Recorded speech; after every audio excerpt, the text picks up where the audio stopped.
Programang ito ay rated SPG. Striktong patnubay at gabay ng magulang ang kailangan. Maaaring may masiselang tema, lengguwahe, karahasan, sexual, horror o droga na hindi angkop sa mga bata.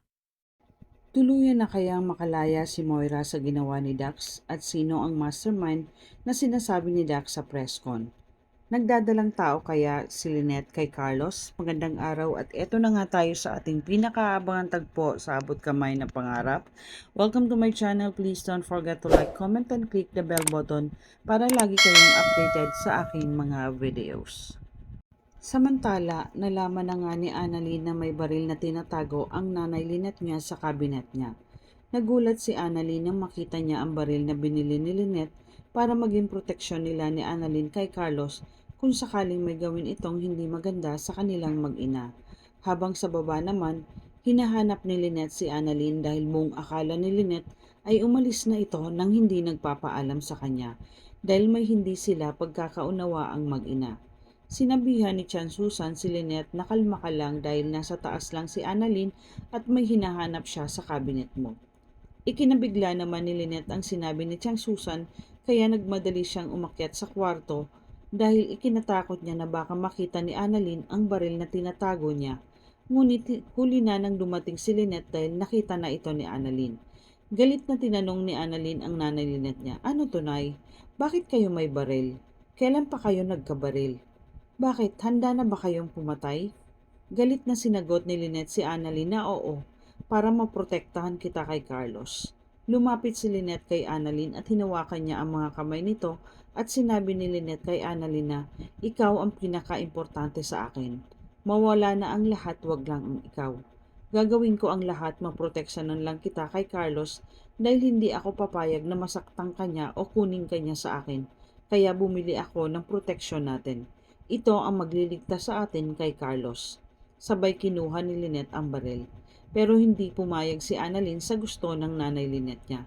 Kaya pilit niyang inagaw kay Lynette ang baril. "Nay, please, ibigay mo yan sa akin." Habang nag-aagawan sila, nagmamakaawa si Annalyn sa nanay niya na tama na nay, please. Ibigay mo na yan sa akin. Galit naman sinabi ni Lynette kay Annalyn na ano ba? Bitawan mo nga ito.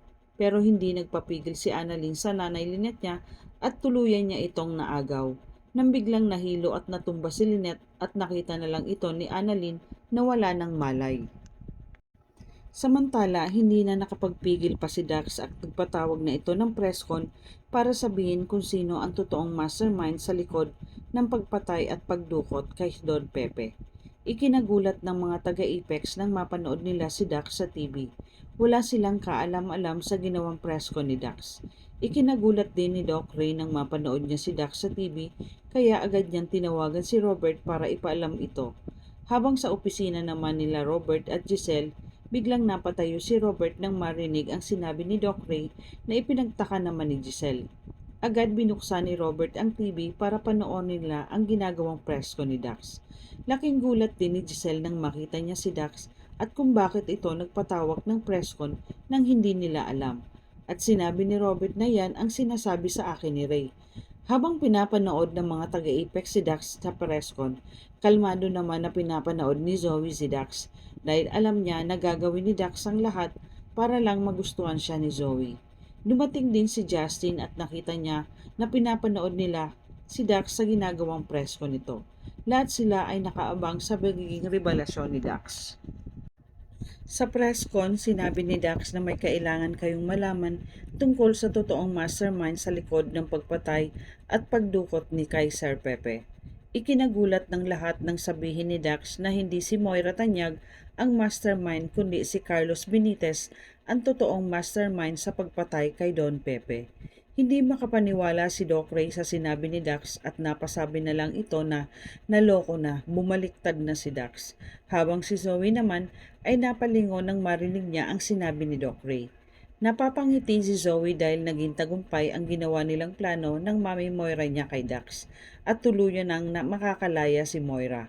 At hindi makapaniwala si Justin sa narinig niya kaya agad niyang kinausap si Zoe upang tanungin tungkol dito. Sabi ni Justin, "May kinalaman ka ba sa pagbabago ng isip ni Dax? Ikaw ba ang nag-impluwensya sa kanya na baguhin ang statement niya?" Galit naman na sinagot ni Zoe si Justin at sinabi nito na, paano ko naman gagawin yun? Hindi ko naman hawak ang utak ni Dax. At pwede ba Justin, huwag mong ibintang sa akin kung bakit nagbago ang statement ni Dax. Ngunit hindi tumigil si Justin kay Zoe dahil malakas ang kutob niya kay Zoe na ito ang nagpabago sa isip ni Dax para tuluyang bumaliktad dahil may pagtingin ito kay Zoe. Sabi ni Justin, na yan ba ang kapalit para maging kayo ni Dax? Ang baliktarin niya ang totoong mastermind sa pagpatay kay Lolo Pepe. Ayaw ng patulan ni Zoe si Justin kaya umalis na lang ito. Samantala, sa opisina nila Robert at Giselle, galit na galit si Robert sa sinabi ni Dax na pagsisinungaling sa presscon. Hindi nila matanggap ang ginawa nitong pagbaliktad ni Dax. Habang si Giselle naman, alam niya kung bakit ginawa yun ni Dax at yun ang aalamin niya. May kutob si Giselle na tama ang sinabi sa kanya ni Justin at ito ang dahilan kaya nagbago ang sinabi ni Dax. Samantala sa kulungan, ikinagulat din ni Moira ang sinabi ni Dax na hindi siya ang mastermind sa pagpatay at pagdukot kay Don Pepe. Ikinatuwa niya ito dahil naging tagumpay ang ginawa nila kay Dax ang paniwalain nito na may gusto sa kanya si Zoe. Kaya laking pasalamat ni Moira kay Zoe dahil sa ginawa niya at tuluyan na siyang makakalaya. Sa isip ni Moira na, good job anak, hintayin mo ang paglabas ko dito sa kulungan at lahat sila ay magbabayad sa ginawa nila sa akin. Samantala sa bahay nila Lynette, ikinataranta ni Annalyn nang makita niyang nawala ng malay ang nanay Lynette niya. Agad niyang tinawag sila Chang Susan at Josa na ikinagulat naman ng dalawa dahil kasalukuyang pinanonood nila ang presko ni Dax. Dali-daling umakyat ang dalawa at nakita nilang walang malay si Lynette. Tinunungan nilang pahigain si Lynette sa kama. Sabi ni Chang Susan kay Annalyn, bakit kaya laging nahihilo ang nanay mo?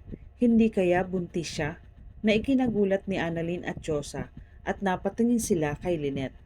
Makakalaya na kaya si Moira sa ginawang pagbaliktad ni Dax? Nagdadalang tao kaya si Lynette kay Carlos? Ano ang gagawin ni Giselle kay Zoe? Yan ang ating pakaabangan dito lang sa Abot Kamay na Pangarap. Huwag bibitiw at huwag kalimutan mag-subscribe. Maraming salamat po and God bless.